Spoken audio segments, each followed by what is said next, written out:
அஸ்ஸலாமு அலைக்கும். ஆயிஷா ரலியல்லாஹு அன்ஹா அவர்கள் கூறியதாவது, நபி ஸல்லல்லாஹு அலைஹி வஸல்லம் அவர்கள் நோய்வாய்ப்பட்டு இருந்தபோது அவர்களின் துணைவியரில் ஒருவர் அபிசீனியாவில் தாம் பார்த்த மாரியா எனப்படும் ஒரு கிறிஸ்தவ ஆலயத்தை பற்றி கூறினார்.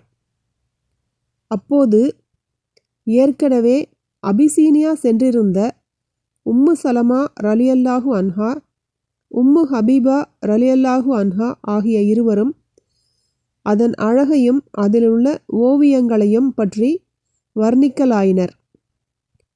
உடனே தலையை உயர்த்திய நபி ஸல்லல்லாஹு அலைஹி வஸல்லம் அவர்கள், அவர்களில் நல்லவர் ஒருவர் இறந்துவிட்டால் அவரது அடக்கத்தலத்தின் மீது வழிபாட்டு தலத்தை எழுப்பி அதில் அவருடைய உருவங்களை பொறித்து விடுவார்கள்.